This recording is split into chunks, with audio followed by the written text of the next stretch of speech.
नमस्कार, इस खास कार्यक्रम में आपका स्वागत है। मैं हूं आरफा खानम शेरवानी। इस वक्त पश्चिम बंगाल के कोलकाता में मौजूद हूं। कुछ ही हफ्तों बाद यहां पर चुनाव होने वाला है, लेकिन चुनाव से पहले एक ऐसी ट्रेजेडी, एक ऐसी आफत आई है जिसका नाम है एसआईआर। जी हां, कहा तो ये जा रहा है कि शुद्धिकरण हो रहा है वोटर लिस्ट का, लेकिन यहाँ पर मैं इस वक्त एक ऐसे इलाके में आप सबको ले आई हूँ जिसमें कुछ लोग अपनी भवें तानेंगे, कुछ मुंह ढकेंगे और कुछ कान ढक लेंगे। जी हाँ, सोनागाछी मैं एक ऐसे इलाके में हूँ जिसमें फिल्में भी बन चुकी हैं, बहुत कहानियां लिखी जा चुकी हैं। सेक्स वर्कर्स यहाँ पर रहती हैं, यानी एक ऐसे लोगों की एक ऐसी आबादी जो कि सेक्स को जिन्होंने अपना काम बनाया है। यहाँ पर ग्राहक आने का वक्त 1 घंटे बाद अब शुरू होने वाला है। मैं दोपहर के वक्त यहाँ पर मौजूद हूँ। अक्सर जब एसआईआर की बात होती है तो बहुत सारे हाशिए के समुदाय के लोगों की बात होती रही है, जैसे भारत के मुसलमान हैं, दलित हैं, मजदूर हैं, किसान हैं। लेकिन जिनकी बात नहीं होती वो लोग जिसे हम कहते हैं रेड लाइट एरिया। और इस शब्द को कहते हुए भी किसी के लब लरसते हैं और कुछ कहते हैं कि बच्चों की आंखें बंद कर दी जाएं या कान बंद कर दिए जाएं। लेकिन जो ये जिंदगियां हैं यहाँ पर, मैं कहूंगी कि एक ऐसे हाशिए के लोग हैं, वो माइक्रो माइनॉरिटी जिनकी बात कोई भी करने को तैयार नहीं है, क्योंकि ज्यादातर लोगों के लिए ये मुद्दा नहीं है। कुछ लोगों को शर्म आती है। बाकी आप ये देखिए, बड़ी तादाद में ये बताया जा रहा है कि एसआईआर से इन लोगों के जो सेक्स वर्कर्स हैं सोनागाछी की, उनके नाम गायब हैं। अगले कुछ मिनटों में जो आप देखेंगे वो एक थोड़ी सी, मैं कहूँगी, एक खिड़की इन सेक्स वर्कर्स की जिंदगी के की खिड़की के कैसी जिंदगी है और एसआईआर में किस तरह की तकलीफों का सामना उनको करना पड़ रहा है। एक बात ध्यान से समझ लीजिए, इनका काम जो भी हो, सेक्स वर्क काम हो या मजदूरी करते हो या किसानी या खेती, या हो सकता है डॉक्टर या इंजीनियर हो, हम सब, या एक पत्रकार हो, हम सब भारत के नागरिक हैं और हमारा ये बुनियादी अधिकार है कि हमें वोट करने का अधिकार मिलना चाहिए।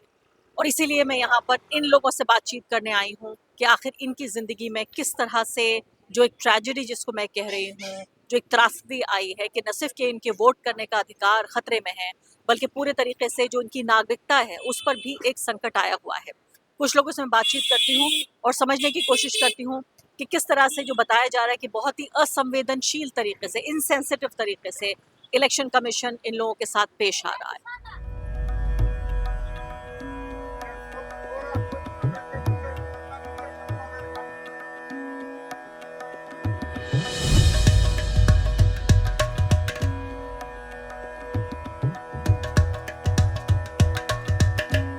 आपका नाम मुझे बताइए। नाजमा बेगम। जी। नाज़मा, आप कब से यहाँ पर हैं? हमें 22 साल। 22 साल। तो जी, हिंदी बोलेंगी तो अच्छा रहेगा। हाँ। 22 साल हो गया। अच्छा। और मुझे 2 चीज़ें आपसे मैं पता करना चाहती हूँ। पहली बात तो आपको आपका जो इलेक्शन कार्ड है, उसको बनाने में क्या दिक्कत आ रही है? वोट क्यों काटा? वोट से नाम क्यों बातिल हुआ, यही दिक्कत होता है। आप कह रही हैं आपको वोटर कार्ड चाहिए क्योंकि इससे आपकी नागरिकता खतरे में ना पड़े। हाँ, खतरे पे ना पड़ेगा। और मुश्किल क्या हो रही है? और मम्मी पापा का प्रूफ चाहिए ना, तो मम्मी पापा तो नहीं है मुझे, इसीलिए दिक्कत होता है। आपको पता है आपके मम्मी-पापा कौन है? मुझे पता नहीं है, तो एक मासी का सहारा सुन रहा है। जे मम्मी छोड़ दिया, मम्मी दूसरा शादी कर गया और पापा छोड़ दिया, इसीलिए मम्मी पापा का कोई सहारा नहीं है। कभी आप मिली अपनी मम्मी से या पापा से? नहीं नहीं नहीं। सिर्फ़ एक मासी को जानती हैं। हाँ, मासी को जानते हैं। आपकी कभी शादी हुई? हाँ, इधर ही एक आदमी से प्यार हुआ, वो एक लड़का है, आदमी वो छोड़ दिया, आदमी छोड़ दिया? भाग गया।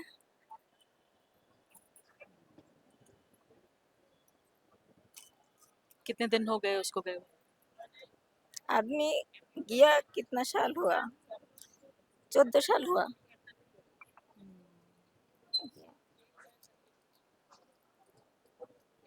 कुछ पता नहीं है कहाँ गया वो?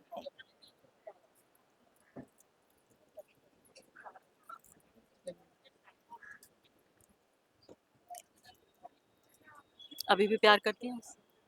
नहीं।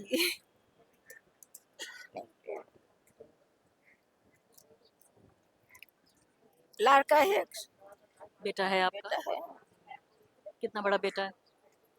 18 साल का। 18 साल का हो गया तो आपने बहुत कम उम्र में शादी कर ली होगी। शादी तो नहीं हुआ, अच्छा, प्यार से प्यार हुआ, प्यार से हर हुआ। रहता है। तो छोटे से हो गया कम उम्र में, इसीलिए। कितने साल की थी जब बेटा हुआ? 16 साल का। 16 साल की छोटी सी उम्र में बेटा भी हो गया आपका। क्या नाम रखा बेटे का? सोजीब। सोजीब।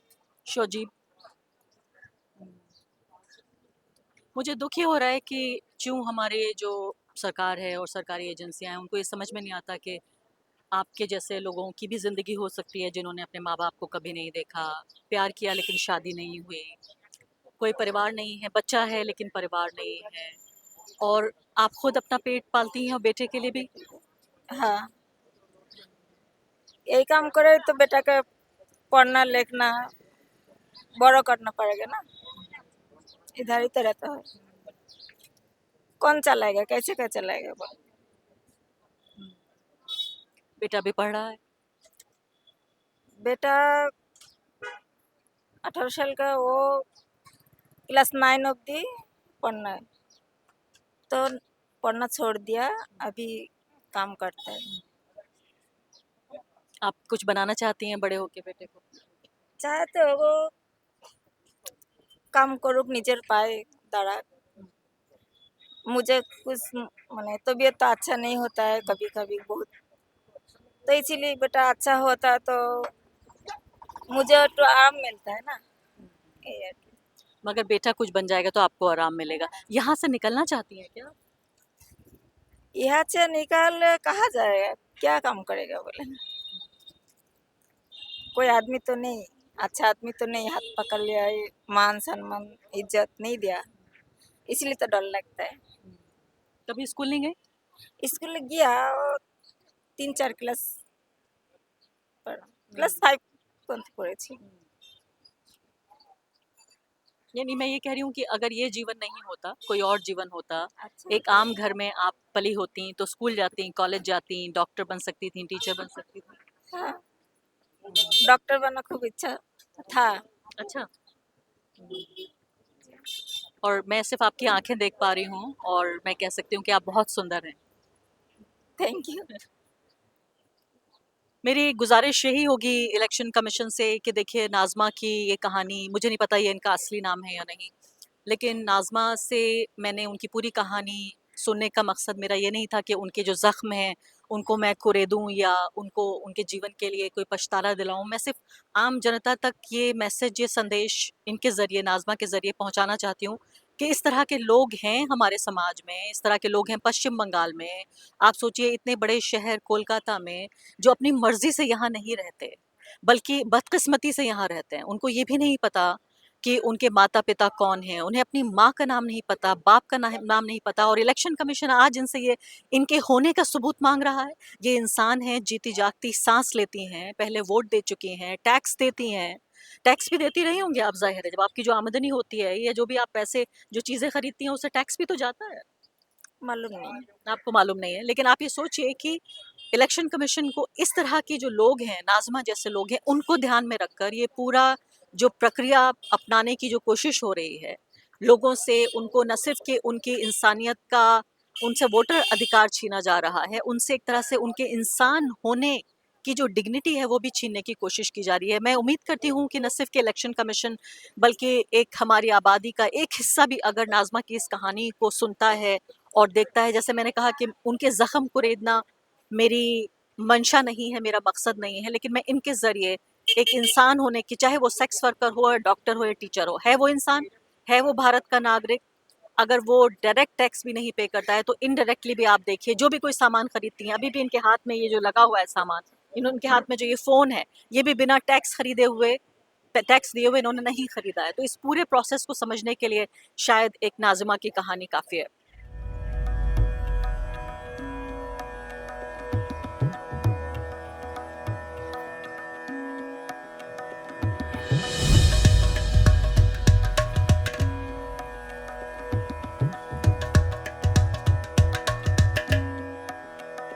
तो आपका क्या नाम है? तुलसी गोस्वामी। तो तुलसी मुझे बताइए कि आप कितने दिनों से इस पेशे में हैं और इससे पहले आपने कितनी बार वोट दिया है? हम 4-5 बार दिया।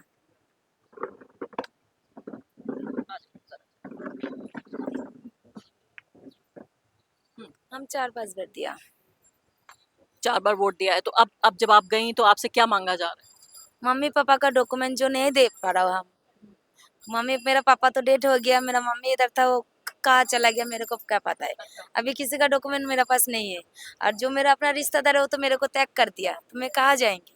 क्या कर दिया इस रिश्तेदार ने? वो तो मेरे को छोड़ दिया। छोड़ दिया, अच्छा, तो मैं कहाँ जाएंगे। अभी इधर है, इधर लड़का का साथ शादी किया, मैं कोर्ट मैरिज किया, इधर ही है, मैंने काम कर रहा हूँ, खा रहा हूँ। और मेरा थोड़ा पेट का प्रॉब्लम है, इसलिए मैं अभी तक ये काम कर रहा हूँ। कारण डॉक्टर का बात है, अभी जो बाजार है आप लोग देख रहे थे, डॉक्टर का इतना इतना विजिट है। वो 1 लाख काम करके महीना में 13,000 रुपया कमाता है, क्या करेगी, घर चलाएगी ना हमारा ट्रीटमेंट करेगी। तो हम इसलिए अभी तक ये लाइन पे शादीशुदा होके तो हमें लाइन पे है। और वो लड़का मेरे को ये लाइन पे देके ही शादी किया। जो पति हैं आपके, हाँ, वो लाइन पे ही मेरे को शादी किया। वो क्या काम करते हैं? वो डिलीवरी, डिलीवरी जो डिलीवरी करते हैं ना, वो डिलीवरी। और तो ये बताइए कि आप हाँ, मेरा जन्म इधर ही हुआ, मेरा बर्थ सर्टिफिकेट सब कुछ है, तब भी दे बोल, तब भी नागरिक नहीं थे। जब भी जैसा ही करेंगे, ये करेंगे, सनी क्या करेंगे हम लोग, बताइए कहाँ जाएंगे हम लोग। आपकी मम्मी भी यहीं काम करती थी? हाँ, इधर ही मेरा जन्म। तो मम्मी यहीं काम करती थी, आपका जन्म यहीं हुआ, कितनी उम्र हो गई आपकी? अभी 33 साल है। बस 33 साल की उम्र में शादी भी हो गई और अब काम। शादी तो 5 साल हुआ, हाँ 5 साल हुआ शादी, 2021 पे हुआ शादी। अरे वो तो अपन दूसरा बारी में जीके करता था, उसका बाद लाइन पे उतारा, 19 साल से लाइन पे उतरा, क्या करूंगी। आप 19 साल की थी तब से, और जब आप इस काम को कर रही थी तभी आपने शादी की। हाँ, तब मैंने शादी और किया। कहाँ मिले पति आपको?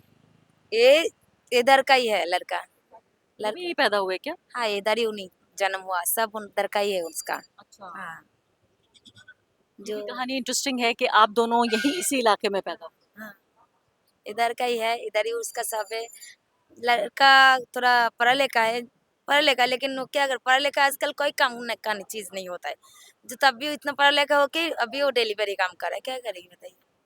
आप प्यार करते हैं आप लोग एक दूसरे से? हाँ, प्यार करके ही शादी हुआ बच्चे उसका। नहीं हैं? नहीं, हम बच्चा नहीं हुआ, वही प्रॉब्लम से अभी तक काम कर रहा है, जो ट्रीटमेंट करा रहा हूँ। अच्छा,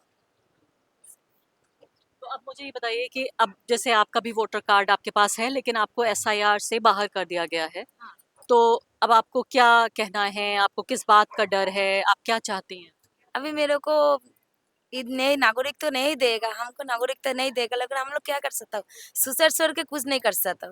कोई तो ऐसे ही हम लोग का कोई पूछता भी नहीं है, बोले वो तो बाजार का रेंडी है, वो लोग का क्या पूछूंगी, कोई पर जाऊंगी ऐसे ही तो बोलेगा, बताइए। तो हम लोग का क्या, एज भी हम लोग का कर लेगा तो हम कुछ नहीं कर सकता हूँ, सुसाइड छोड़ के और कुछ भी नहीं कर सकता हम लोग। कोई और काम नहीं कर सकती हैं आप ये कह रही हैं? अभी इतना पढ़ा लिखा तो उतना नहीं है जो क्या काम करूंगी, पढ़ा लिखा कितना है हम लोग को, तो उतना नहीं है ना पढ़ा लिखा, उतना तो पढ़ा लिखा नहीं है हम लोग जे दूसरा काम करूंगी। यही तो काम करके खाना पड़ेगा इतना। जब हम लोग जब उतारा, तब हम लोग का कोई पूछ काम नहीं देने वाला, कोई दूसरा बारी में काम करता था, वो बोले यंग लड़के है, कोई हाथ पकड़ा है, कोई ऐसा करेगा, कोई ऐसा करेगा, तो क्या करूंगी।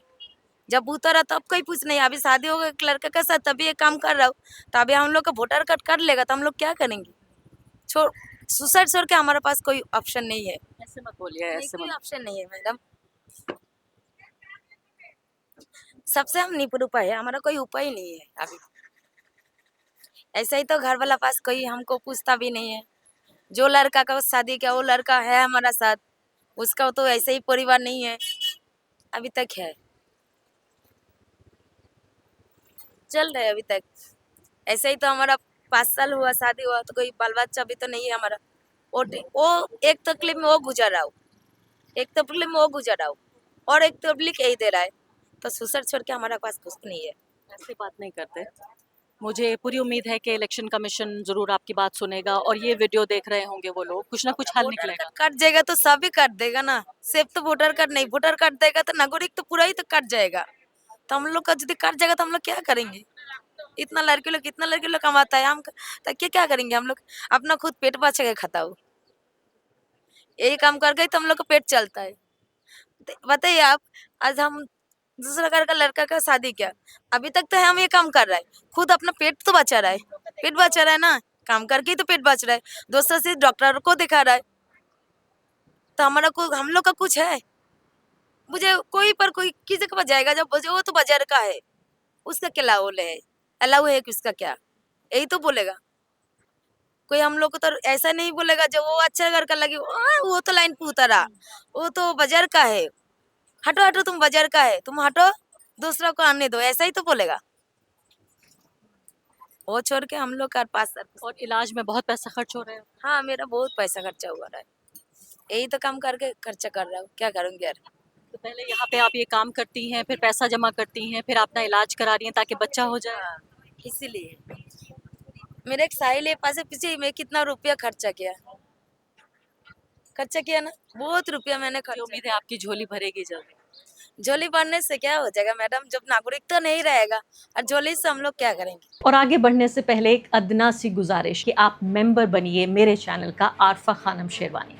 अगर आप मेंबर बनते हैं, आपके समर्थन से आप मेरा हाथ मजबूत करेंगे, इतना मजबूत कि मैं सत्ता का कॉलर पकड़ के सवाल पूछ सकूंगी और जो हमारे समुदाय में हाशिए के जो तबके हैं उनकी आवाज़ उठा सकूंगी। आप यकीन जानिए, आपका एक छोटा सा सहयोग मेरे लिए इतना बड़ा होगा जिसके लिए आप अंदाजा भी नहीं लगा सकते।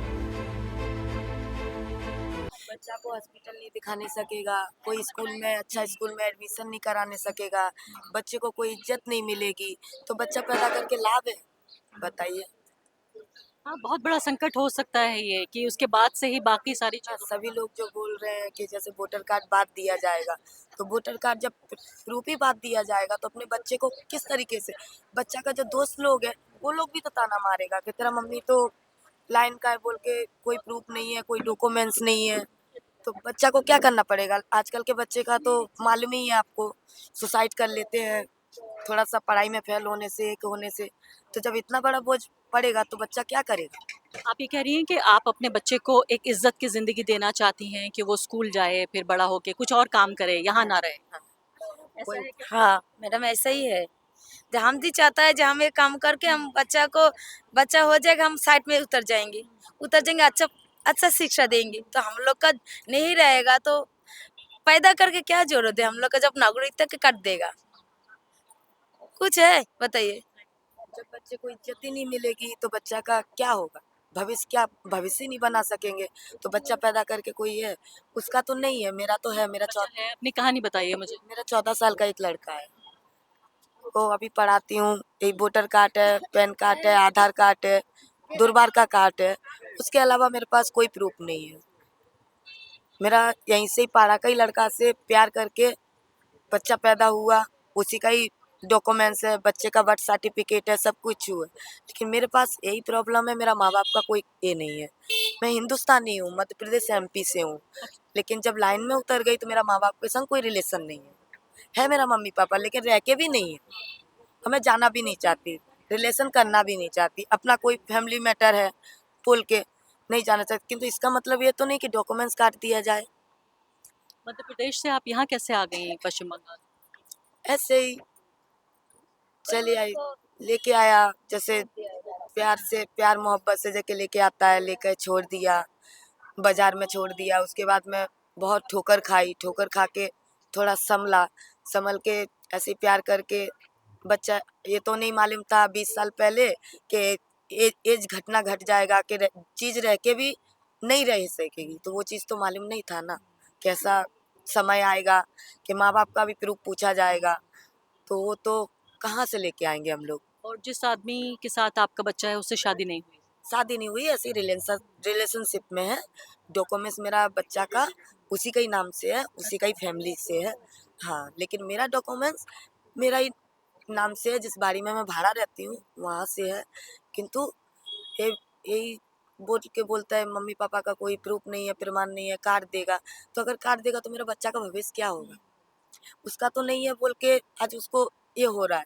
और उसकी क्या गलती है? उसकी गलती नहीं है, आज मेरा तो है, तो मेरा क्या कसूर है। और जिन माँ बाप को आप छोड़ आई थी पीछे, अब उनका सबूत मांगा जा रहा है। उसका सबूत मेरे पास नहीं है, मैं दे के भी नहीं दे सकती, नहीं दे सकती, तो उसमें सुसाइड छोड़ के कुछ नहीं है। लास्ट में हम मैं कुछ भी कर सके रह सकती हूँ। मेरा बच्चा को टोका जाएगा, तेरा मम्मी का ये नहीं है हॉस्पिटल में, अच्छा स्कूल में, दोस्त लोग ताना मारेंगे। तो आजकल का बच्चा का तो आपको मालूम ही है कैसे रहते हैं, थोड़ा सा अगर स्कूल में फेल हो जाते हैं तो सुसाइड कर लेते हैं। तो इतना बड़ा अगर कोई बोलेगा ऐसा बात तो बच्चा क्या करेगा। और स्कूल में भेजती हैं अपने बच्चे को? हाँ, स्कूल में क्या बनाना चाहती हैं उसे? उसको उसके हाल पे छोड़ के रखा है, जो उसको पसंद है वही। एक ठो ही लड़का है, जो उसको पसंद है वही। और फिर अगर सब कुछ ठीक रहता है तो फिर आप यहाँ से बाहर जाके कहीं और रहना चाहते हाँ, जब बच्चा बच्चा भी तो बड़ा हो रहा है ना, अगर सब कुछ ठीक ठाक हो जाएगा। यहाँ पे तो मेरा अपना घर नहीं है, यहाँ पे तो मैं रेंट में रहती हूँ, बच्चा भी रेंट में ही मेरे ही साथ रहता है। तो इसीलिए जब सब कुछ सेटल हो जाएगा तो यहाँ से छोड़ के फैमिली इलाके में घर लेके रह सकती हूँ। अब मुझे आखिरी बात बताइए कि आप इलेक्शन कमीशन से और पूरी जो सरकारी संस्था है उससे कुछ कहना चाहती हैं? मैं यही कहना चाहती हूँ कि जैसे हम लोग तो जनकर्मी है, जिस्म बिक्री करके खाते हैं। कोई कहीं से किसी का माँ बाप मर गया, किसी का माँ बाप छोड़ दिया, किसी कोई प्यार मोहब्बत के जाल में फंसा के लाके यहाँ पे बिक्री कर दिया। वो अपना माँ बाप से गुजारिश नहीं कर सकता है, डॉक्यूमेंट्स नहीं दे सकता है। तो हम लोग का ये इलाके का जो सेक्स वर्कर है वो लोग को छूट दिया जाए, वो लोग का वोटर कार्ड कैंसिल ना किया जाए। बहुत अच्छी आप बात कह रही हैं और मुझे लगता है सबके बिहाफ पे जी, मुझे लगता है हाँ ठीक है, मुझे लगता है सबके बिहाफ पे आप ये बात कह रही हैं और मुझे आपकी कहानी सुन के ऐसा लगता है कि ये किसी हिंदी फिल्म की कहानी है और मुझे लगता नहीं था कि असली ज़िंदगी में ऐसा होता होगा लेकिन लेकिन आप यहाँ किस पे होता है दीदी, यहाँ पे होता है। यहाँ पे बहुत जन का बहुत कुछ कहानी है। ऐसी प्यार में पड़ के और लड़कियां यहाँ आ गई। प्यार में फंसा के पेट करके यहाँ पे अभी तो नहीं है, अभी तो शादी खुला का वादा देके इधर जैसे लेके आती है, बिक्री करके देके चली जाती है। ऐसे क्यों? इसीलिए यहाँ पे बहुत सा जन है, अभी तो सब मर गया, नहीं आगे तो यहाँ पे दलाल लोग प्यार चाल के फंसा के गांव देहात से लड़की लोग को यहाँ पे मालकिन का अंडर में 40,000, 20,000, 10,000 में बिक्री करके चला जाता था। बस उसी इतना ही। हाँ, वो मालकिन के अंडर में लड़की लोग रह रहा है। अभी तो सब इतना आगे तो पार्टी पॉलिटिक्स था नहीं, आगे तो इतना पार्टी पॉलिटिक्स था नहीं। एक एक रेला लगी था, अभी एक तो इसीलिए सब मालकिन का घर से अलग निकल निकल के अपना खुद से रेंच में घर लेके, इसीलिए खुशी से पाड़ा का लड़का लोग के संग जैसे देश गिराम में होता है, कॉलेज में होता है प्यार मोहब्बत, ऐसे यहाँ पे करके सब अपना काम चला रहा है। उसी तरीके से अभी हो गया, लेकिन आगे जो था वो माहौल तो अभी नहीं है। लेकिन अभी जो माहौल आ गया है तो कोई किसी का प्रूफ नहीं दे, माँ बाप सब कुछ दे सकता है लेकिन माँ बाप का प्रूफ यहाँ पे जितना है कोई नहीं दे पाएगा। और एक ऐसी जिंदगी जिसे आप बहुत पीछे छोड़ आए हैं उस जिंदगी का सबूत मांगना और हर किसी का जीवन सामान्य नॉर्मल जीवन नहीं होता सबका। नहीं होता है, सबकी कहानी अलग अलग है। कोई खुशी से नहीं आता है लाइन में, सबका पीछे कोई ना कोई हाथ होता है। उस तरीके से यहाँ ऐसे ही खुद का शरीर से मारा हुआ आता है दुखी से, और उस दुखी को दुखी और करने से क्या रहेगा उसके अंदर सुसाइड के अलावा। इसी तरह आप अपनी जिंदगी गुजार रही हैं यहाँ पर और उस पर एक नई आफत और आ गई है कि अब जो है कहाँ जाएगा, कहाँ से, किस तरीके से आया, कैसे आया, वो तो अपना खुद ही अपना मजबूरी का जिंदगी काट रहा है। उसमें और एक तो मजबूरी आ जाए तो कहाँ से बसर करेगा, आप बताइए। मैं उम्मीद करती हूँ कि इलेक्शन कमीशन आपकी ये तमाम बातें सुन रहा होगा। यहाँ कई घंटे गुजारने के बाद अब मुझे शायद धीरे धीरे पूरी कहानी समझ में आ रही है। मुझे लगता था कि मैं बहुत कुछ जानती हूँ भारत के समाज के बारे में, राजनीति के बारे में, लेकिन ऐसा लगता है कि भारत के अलग अलग कोनों में जो कहानियाँ हैं, आप ये सोचिए कि यहाँ अगर मैं पूरा लब्बे लुबाब आपको बताने की कोशिश करूँ कि मैंने क्या समझा यहाँ कई घंटे गुजारने के बाद, मैंने ये समझा कि यहाँ ज़्यादातर लोग ऐसे हैं जिनको पहली बात अपने माँ बाप के बारे में पता नहीं है। एक इस तरह के लोग भी हैं जिनका जन्म यहाँ हुआ है लेकिन अब उनके माँ बाप नहीं हैं। ऐसे भी लोग हैं जिनको पता नहीं कि उनके माँ बाप हैं कौन। यानी ये हो सकता है कि किसी सेक्स वर्कर माँ से जन्मा हुआ बच्चा हो और उस बच्चे को भी यहाँ छोड़ दिया गया। उसके बाद वो लड़की किसी के प्यार में पड़ जाती है, उसका भी अपना बच्चा होता है।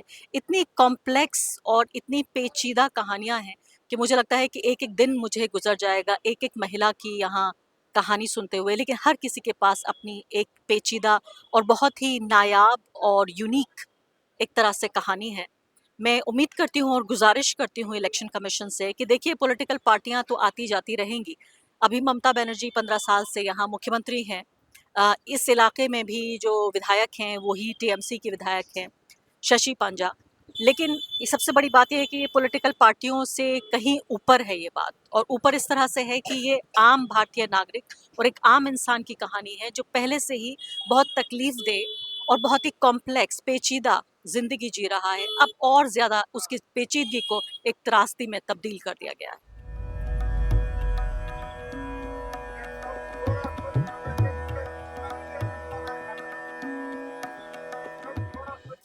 आप बात करेंगे? हाँ, क्या नाम है आपका? त्रिशाराम। जोर से बोलिए। त्रिशाराम। अच्छा, मुझे ये बताइए कि आप इलेक्शन कमीशन की सुनवाई के लिए गई थी वहाँ पे? एसआईआर में आपका नाम आया या नहीं? हाँ हाँ। मतलब आपका वोटर कार्ड मिल गया आपको? ভোটার কার্ড আছে কিন্তু ফের পরবর্তী আমাদের নাম উঠবে কিনা এটার জন্য টেনশন হচ্ছে। नहीं, आप हिंदी में बता सकते हैं मुझे? বাংলা बताइए ना। आप हिंदी में बता सकते हैं? इधर आ जाइए जरा। आप भी यहीं रहते हैं? हाँ यहीं पे हाँ, रहते हैं। अच्छा। तो मुझे ये जो बता रही हैं इसको जरा हिंदी में बताइए, क्या कह रही हैं आप? হ্যাঁ আবার বলো কি বলছো? কা বল रहे কি বললে আরেকবার বলো বাংলায়। বলছে যে ভোটার কার্ডে নাম আছে, আমাদের নাম তো আগে আছে, ভোটও দিয়েছি, কিন্তু এখন নতুন করে এসআইআর এর জন্য নাম আমাদের হিয়ারিং হয়েছে। তো জিজ্ঞাসা করছে যে মানে এই হিয়ারিং এ বাবা মার প্রুফ চাইছে। আমরা এই লাইনে আছি, আমি বাবা মার প্রুফ কোথা থেকে দেবো? আমার ছোটবেলায় বাবা মা মারা গেছে, ঠিক আছে, তার জন্য আমি বাবা মার প্রুফ দিতে পারছি না। वो बोलना चाह रहे हैं कि इधर पे पहले से उन लोगों को वोट पे नाम थे, तो अभी एसआईआर का वजह से उन लोगों का नाम कट जा रहा है। तो बोल रहा है जो अभी मांग रहा है पापा का प्रूफ, मम्मी का प्रूफ, मम्मी पापा बहुत साल पहले गुजर गए इन लोग का, तो अभी कहाँ से ला के दे? अगर इतना साल से रहे हैं इधर पे, फिर अभी अगर कट जाएंगे तो फिर से कैसे वोट के नाम लाएंगे, कहाँ जाएंगे ये लोग? वही बोलना चाह रहे हैं। और खासकर ये भी समस्या होगी कि यहाँ पर हो सकता है सबको अपने मम्मी पापा का नाम भी पता ना हो, क्योंकि जिस तरह का ये एरिया है हो सकता है सबको ना पता हो मम्मी पापा का नाम। हाँ नाम तो पता है, नाम पता है, नाम भी उसमें है, लेकिन उसका कोई प्रूफ नहीं है जो प्रूफ देगा हम। कोई प्रूफ नहीं मिल पा रहा है कि मम्मी पापा को कैसे दिखाएं, ये मुश्किल हो रही है कि प्रूफ नहीं मिल पा रहा है। मुझे बताइए, जब आप गई थी इलेक्शन कमीशन के सामने और वहाँ पे जो अधिकारी थे उन्होंने क्या कहा आपसे? कहा ऐसे बोल रहा है जो दुर्बार का कार्ड देगा तो हो जाएगा, वही बोला है। शहर पे बोल रहा है कि शहर जब कैंप हुआ था तब इधर पे हम लोग का एक तो कम्युनिटी है दुर्बार संस्था बोल के एक तो है, तो वो लोग बोला है कि शहर का जो आदमी लोग था, इलेक्शन कमीशन का आदमी लोग आए थे, वो लोग बोले थे कि आप लोग वोटर दुर्बार का जो आइडेंटिटी प्रूफ है वो आइडेंटिटी प्रूफ हम लोग को दीजिए तो आप लोग का नाम उठ जाएगा, लेकिन गारंटी नहीं है जो उठेगा कि नहीं। आप लोग वो वाला कार्ड दीजिए, हम लोग कोशिश करेंगे, ये वाला ही वो लोग बोले थे। इलेक्शन कमिश्नर का आदमी लोग बोले थे।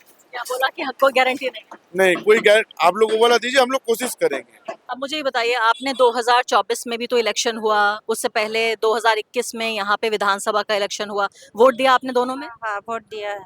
दोनों में दिया, और इलेक्शन कार्ड आपके पास था तब? हाँ हाँ। तो आपने वो दिखाया तो उससे कह रहे हैं हम नहीं मानेंगे। नहीं मान रहे, पापा मम्मी का प्रूफ चाह रहे हैं। पापा मम्मी का प्रूफ मांग रहे हैं। तो अब मुझे बताइए, मान लेते हैं कि अगर आपको वोट नहीं देना, नहीं मिला, नहीं, तो क्या इसमें परेशानी, क्या मत दीजिए वोट? आप क्यों समझते हैं आपके लिए ये जरूरी है वोट देना? वोट रहना तो जरूरी है ना, सब लोग का वोटर कार्ड रहेगा, हम लोग का कहाँ नहीं रहेगा? हाँ। हम लोग को भी रहना चाहिए। नहीं, डर क्या है आपको? साल से वोट दे रहा है, कहाँ नहीं रहेगा, कहाँ नाम काट जाएगा हम लोग का? तो आपको लगता है आपका अधिकार है वोट देना ना? हाँ हम लोग का तो अधिकार है ना। आप मुझे बताइए, आपका क्या नाम है? साथी बेगम। अच्छा, आप मुझे बताइए कि आपका नाम आ गया इलेक्शन कार्ड में, एसआईआर में? हाँ आपके पास इलेक्शन कार्ड है? हाँ। अच्छा, क्या क्या मांगे गए थे आपसे? डॉक्यूमेंट्स क्या मांगे थे?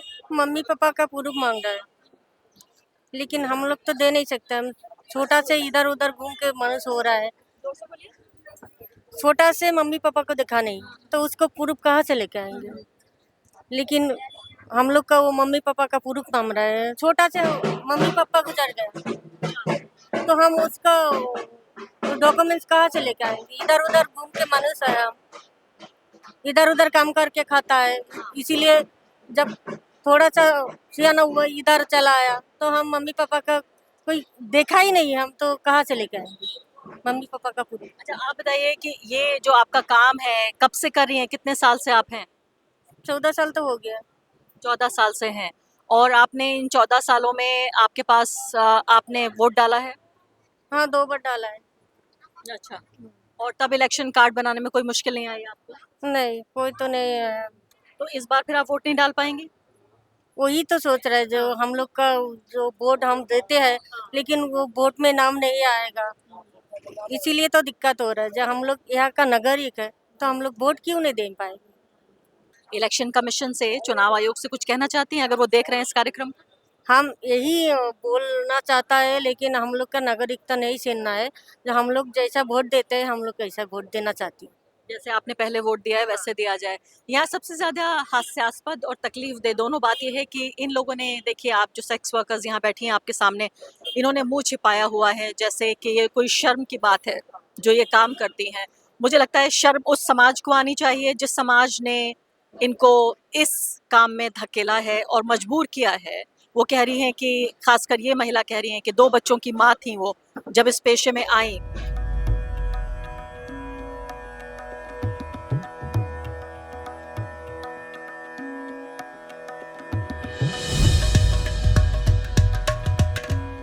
कमोबेश सबकी एक ही कहानी है।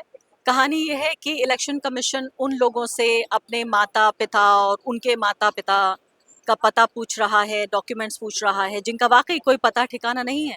और यही वजह है कि चाहे वो लोग हों जिनको हम घुमंतू समुदाय कहते हैं, जिनका घर कोई ठिकाना नहीं होता, लेकिन नागरिकता का अधिकार तो आप सिर्फ़ घर की बुनियाद पे किसी से नहीं छीन सकते। और नागरिकता जब मैं कह रही हूँ तो इलेक्शन कमीशन को ये पूरा अधिकार है कि वो ट्राइब्यूनल में अगर वो चाहे, उसे शक हो तो वो इसके लिए रिपोर्ट कर सकता है और पूरी एक जांच बिठाई जाएगी फिर उस व्यक्ति के ऊपर जिस व्यक्ति का इलेक्शन कार्ड रद्द हो रहा है। तो यहाँ सबसे ज़्यादा तकलीफ की बात यह है कि ऐसा नहीं है कि आपसे आपका वोटिंग अधिकार, जो बुनियादी अधिकार है, वो छीना जा रहा है। इसके साथ साथ सीधे तौर पे जो इसका कनेक्शन है वो आपके वोट करने के अधिकार के अलावा आपके नागरिकता के अधिकार से भी जुड़ा हुआ है। यानी वोटिंग का अधिकार, फिर आपका राशन कार्ड हो सकता है, आपका आधार कार्ड हो सकता है, यानी तमाम वो चीज़ें जो इतने बड़े एक देश में, जहाँ नागरिक को हर तरीके से उसकी जो ताकत है, उसकी जो शक्ति है या उसके पास छोटी-मोटी बची जो एक नागरिक, एक ह्यूमन डिग्निटी है, गरिमा है, उसको भी छीनने की ये पूरी कोशिश है।